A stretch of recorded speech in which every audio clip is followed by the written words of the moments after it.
रोशन सल्तनत जो पहाड़ों के दरमियान बसी थी, वहाँ हर सुबह ऐसे लगता था जैसे सूरज महल से कहता हो, जागो, आज भी उम्मीद जिंदा है। हवा में फूलों की खुशबू घुली थी। इसी रोशन सल्तनत में रहती थी शहजादी लियाना, नरम दिल, समझदार और अपनी रियाया जैसे ही मिट्टी से जुड़ी हुई।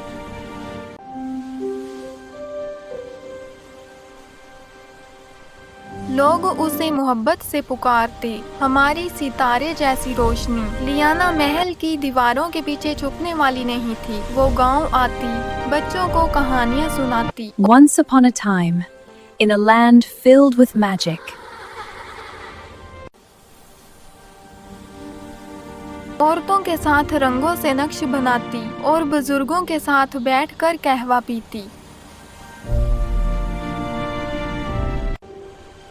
हर शाम वो करीबी जंगल में एक ही जगह जाकर बैठती, जहाँ बुलंद देवदार के दरख्त रेशमी पर्दों की तरह लहराते और एक पतला सा झरियों का पानी चांदी की लकीर जैसे बह रहा होता। यहीं वो पहली बार एक भालू से मिली थी। ना वो खूनख्वार था, ना जंगली, बस खामोश, मोहतात और अजीब सी इंसानी आंखें रखता हुआ। लियाना ने उसका नाम रखा राहील। ढलते सूरज की रोशनी में राहील का भूरा चमकदार फर यूं झिलमिल करता जैसे कपास की बूंदों ने सितारे ऊपर चिपका दिए हों। झरने के पास दोनों का अक्स, तन्हा मगर किसी अनजाने रिश्ते से बंधा हुआ। एक शाम लियाना जंगल पहुंची तो हर तरफ सन्नाटा था। परिंदों की आवाज गायब, हवा बिल्कुल ठहर सी गई और जमीन पर पत्तों तक ने खामोश होना सीख लिया था। अचानक गुस्से भरी एक धाड़ सुनाई दी। राहील जंजीरों में जकड़ा हुआ था। सिपाही चीख रहे थे, ये भालू हमारे मवेशी खा गया। बादशाह ने हुक्म दिया है, इसको खत्म कर दो। लियाना का दिल कांप गया। वो जानती थी राहील ऐसा नहीं कर सकता। वो आगे बढ़ी मगर सिपाहियों ने रोक लिया। जंजीरों का बोझ राहील के जिस्म पर नीले गहरे निशान छोड़ रहा था।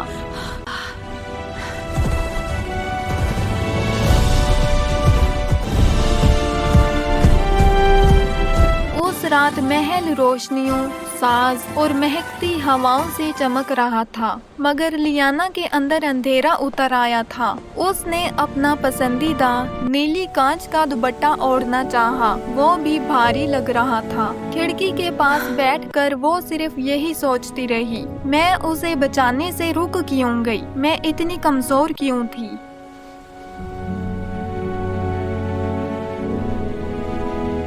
उसी वक्त हल्की सी आवाज आई। महल के दरवाजे पर एक बूढ़ी औरत खड़ी थी, सफेद बाल, हल्की सी मुस्कुराहट और हाथ में लालटेन। उसने कहा, बेटी, हर जान की तकदीर बदल सकती है, मगर पहले तुम्हें अपनी सच्चाई को पहचानना होगा। लियाना ने पूछा, आप कौन हैं?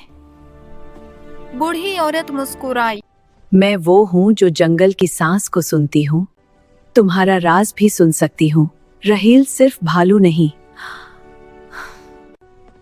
रोशंगर के गुमशुदा शहजादा ईशान का असल रूप है। उस पर जादुई कुफल लगा हुआ है। लियाना की दुनिया पल भर में बदल गई। बूढ़ी औरत ने उसे एक पुरानी मिजार की राह दिखाई, जहाँ पुरानी किताबों, पुरअसरार नक्शों और पुरानी रोशनियों के दरमियान एक चमकता हुआ पुराना दफ्तर रखा था, नूरुल कलाम।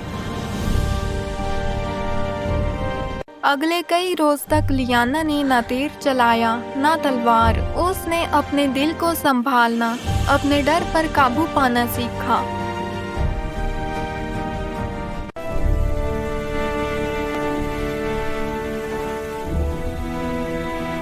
रातों को जलती हुई लकड़ी का धुआं, झरने की आवाज और किताबों के ऊपर चमकती लकीरें उसे एक नई राह पर ले जा रही थी। राहील के ख्वाबों का राब्ता भी उसे महसूस होने लगा। वो जान गई उसका असल नाम ईशान। एक सुबह जब धुंध महल के बुर्ज घेरे हुए थी, लियाना ने कहा, आज मैं सिर्फ एक शहजादी नहीं, आज मैं सिर्फ एक शहजादी नहीं, इंसाफ की पसबान हूँ।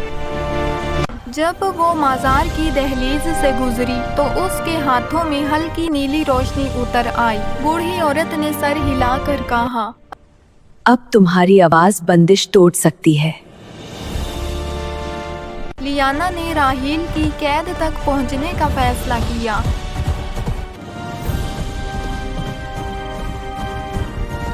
कैद खाने के बाहर मशालें जल रही थी, पत्थर की दीवारों पर हिलते साए थे और नीचे नमी से सांस भी भारी लग रही थी। राहील कोने में पड़ा था, जंजीरों के नीचे दबे जख्मों के साथ और आंखों में बेहद खामोश दर्द। लियाना के पास दो रास्ते थे, बाप के हुक्म के खिलाफ जाना या एक बेगुनाह की जान बचाना। वो राहील के पास बैठी। ईशान, मैं वड़ा करती हूँ, मैं तुम्हें आजाद करूंगी। उसने जंजीरों पर हाथ रखा, नीली रोशनी फैली, जंजीरें टूट गई।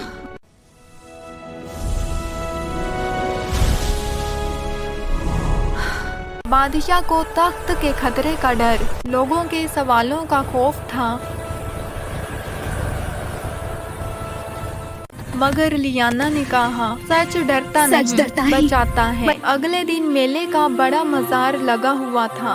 लियाना राहील को लेकर स्टेज पर चढ़ गई। लोग नाराज होकर बोले, भालू को यहाँ क्यों लाए हो? लियाना ने हाथ उठाया, ये भालू नहीं, ये ईशान, रोशन सल्तनत का असली वारिस है। शहर खामोश, बादशाह का चेहरा सफेद। लियाना ने वो मंत्र पढ़ा जो उसे दिया गया था। रोशनी फैली, राहील का जिस्म कांपता हुआ बदलने लगा, बाल झड़ने लगे, पंजे हाथ बन गए। कुछ लम्हों में एक जवान मर्द सामने खड़ा था। खौफ, हैरत और तस्लीम से भरा सांस लोगों ने लिया। ये इंसान है। ईशान को बचपन में एक जादूगर ने बदल दिया था ताकि सल्तनत में फसद हो।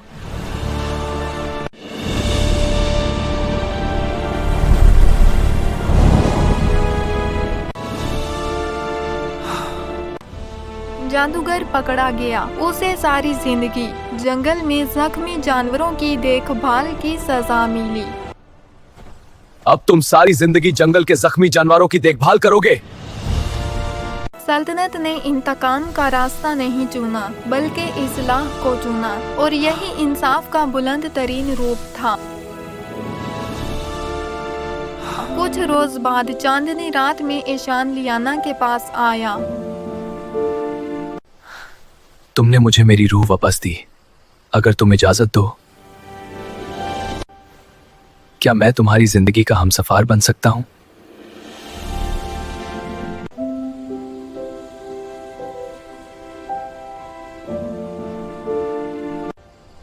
हम सफर बनो, हम साथ चलेंगे, साथ बदलेंगे। अगले महीने रोशन सल्तनत बदल गई।